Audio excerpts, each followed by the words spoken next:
This is the Mars 2.0 from Heybike. A few improvements they've made from the Mars 1.0 is a higher top speed, an enhanced LED screen, 5 levels of pedal assist, app connectivity, and a beefy rear rack. In this video, I'll be going over the specs and features of the bike and turning it into my ultimate Packout transporter.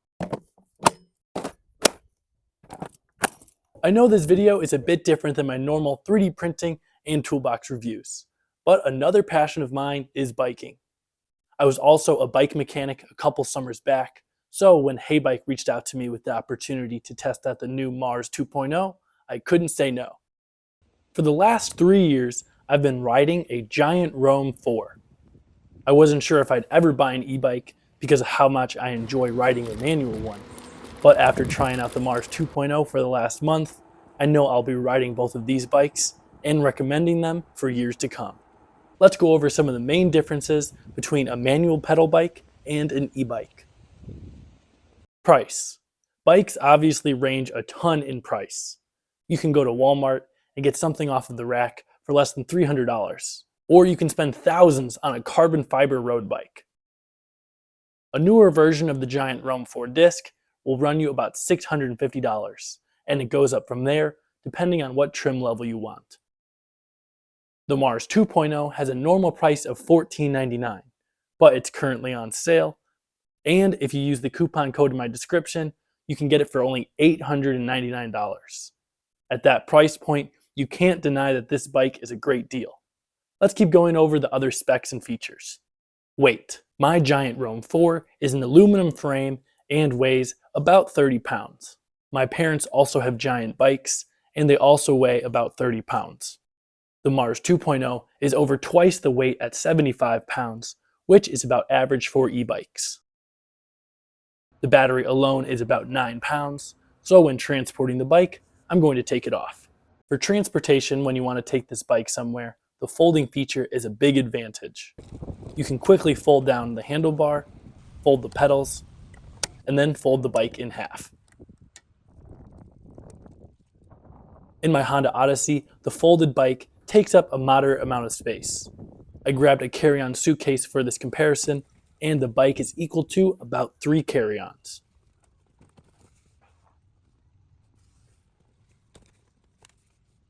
If you're transporting the bike in a van or a truck, you can obviously leave it unfolded if you have the room, but I like keeping the handlebars down so it won't hit the ceiling or block the rear view mirror. My Roam does fit in the van fully assembled, but the seat and handlebars make it awkward to put in, and it's a tight fit. For longer trips, I have taken the wheels and the handlebar off, but then it takes a few more minutes of reassembling than just unfolding the Mars. Another advantage to the Mars is that it fits in the back of the van when all the seats are still up. There's even enough room to fit a carry-on next to it.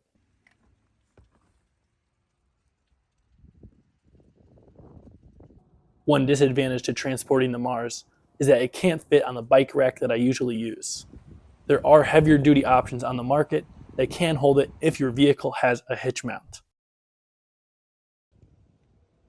The kickstand on the Mars 2.0 is heavy duty and adjustable. My Roam and most other bikes in this price range don't include one. The tires on the Mars are beefy. They're puncture resistant and 20 by 4 inch wide tires. I love the aesthetic of the fat tires and the red accents in the middle of the wheel. My Roam is 700C by 38C tires, so they are quite a bit larger in diameter, but the thick tires on the Mars provide a very comfortable and capable ride. Shifting. One of the most important things for an enjoyable pedal bike ride is good shifting. My bike has a 3x7 drivetrain, which provides lots of adjustment for a variety of terrain. More and more bikes these days have only a 2x or a 1x drivetrain for reduced complexity and quicker shifting, but a single derailleur in the back can have disadvantages. The Mars 2.0 has a single derailleur in the back with 7 different gears. It's operated with a Shimano shifter on the right side of the handlebar, but since it has that smaller range, it doesn't make that big of a difference here. I don't think it's that big of a deal though, since there is a pedal assist. Pedal assist refers to the power the motor supplies when you pedal. The harder you pedal, the more power the motor delivers. You can adjust the sensitivity on the Mars 2.0 using the plus and minus buttons on the handlebar. You can also adjust the speed limits for each pedal assist level very easily on the Heybike app. In addition to the pedal assist feature, there is also a throttle on the right side. Since the Mars 2.0 is a Class 3 e-bike, you don't have to pedal at all to reach the maximum speed. If you don't know, e-bikes come in 3 different classes. Class 1 is when the bike has a top speed of 20 miles per hour and the motor only works when you are pedaling. Class 2 is when the bike also has a top speed of 20 miles per hour, but the motor works with pedal assist or with a throttle. And Class 3 is when the bike has a top speed of 28 miles per hour and the motor works with pedal assist or with the throttle. These different classes do have different rules associated with them, and the legality of riding the bikes changes depending on your location. So make sure to check the rules of your state. Having good brakes on an e-bike is very important. E-bikes are heavier and you can go a lot faster, a lot easier than on a pedal bike. So being able to stop fast and in a safe manner is crucial. The Mars 2.0 has mechanical disc brakes, which means it uses a cable instead of hydraulic disc brakes that use a fluid. Hydraulic brakes do provide better performance, but I'm very happy with the performance of these mechanical brakes, and I like the simpler maintenance that mechanical brakes have versus a slightly more complicated and messy process with hydraulic ones. Front suspension. The Mars 2.0 has 65 millimeters of travel, a lockout feature, and preload adjustment. So depending on your weight, terrain, and overall feel you want to have, you can make the necessary adjustments. These controls aren't usually found on cheaper bikes like the Roam 4. You need to go up to a higher trim level like the Roam 3, 2, or 1. The stated range is up to 45 miles on a full charge. I'm not sure at what speed that is or if that includes pedal assist or not, but as I've been biking around, the battery level seems to be stable and last a long time. You might notice that on the screen, it doesn't always accurately show the level while using the throttle, but when you come to a stop, it balances out, or you can always press the fuel gauge located on the battery. Some other nice to have included features on the Mars is that upgraded LCD screen. There's an electronic horn, front LED light, rear LED light, and that heavy duty bike rack. My Roam included a bell and some reflectors.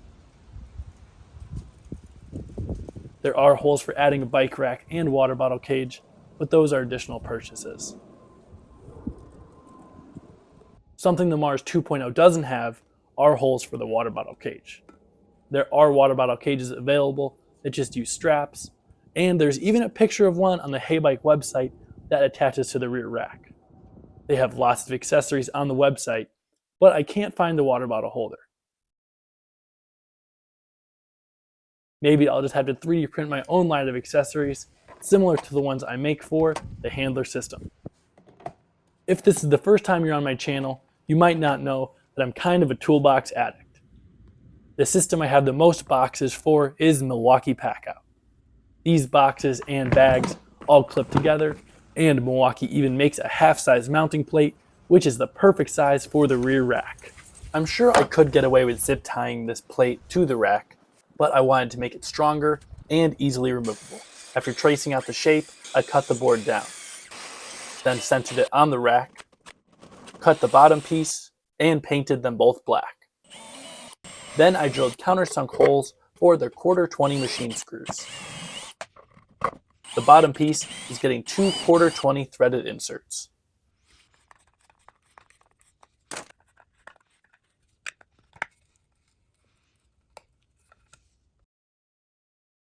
With this quick build, the Packout plate can be attached in less than a minute with just a screwdriver. It's super secure, and now my bike is ready for packouts. This Packout plate has a rating of 50 pounds for a static application and 25 for a mobile one. I'm sure it can handle more than that, but the one thing to keep in mind is the taller you go, the more torque could be applied to the plate. I'm planning on mainly using my backpack and a small organizer box. This setup has been great as I've been helping build a theater set at my old high school. My usual 5-minute drive to the school has turned into about a 7-minute bike ride. It's more fun and actually more convenient to bike than drive when bringing just a few tools. This bike has proven to me it can be a great work vehicle, but the possibilities are endless. By integrating the bike with the Packout system, I can securely hold coolers, bags, or boxes that will make day trips where I want to bring extra bike tools or supplies, or even a lunch, way more convenient than on my giant Roam. A few other convenience things I want to touch on. The battery comes with 2 keys to lock it on the bike. There's an on-off switch and a USB port so you can charge your phone. The onboard fuel gauge is also nice when checking the charge while it's off the bike or charging. The seat is very comfortable. The shape and padding makes it great for a variety of riders, and it has a shock in the post as well. To access the battery easily, there's also a lever to flip up the seat. To accommodate a wide range of riders, the seat can also be quickly adjusted, and the handlebar height can be as well. One last thing, some nighttime tests for the front and rear light. The front light is pretty bright, I would guess around 500 lumens, and the rear light is really nice. It even flashes when you brake. But I wanted some more light, so I added the Packout light and the M18 searchlight to my bike.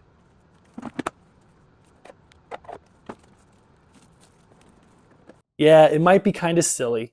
The Packout light really just throws more light to the side than the front, but it could definitely be helpful with a roadside repair.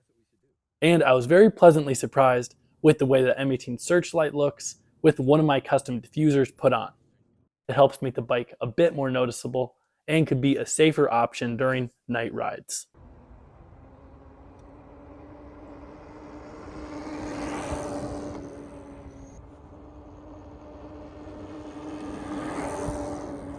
Overall, this e-bike is great for a wide range of applications. I wouldn't go mountain biking with it, but it can handle some light off-roading. It's a great option if you want to ride around town, commute, or haul small loads of cargo. I love the way this bike looks with the red accents in the wheels and the beefier construction than other folding e-bikes on the market.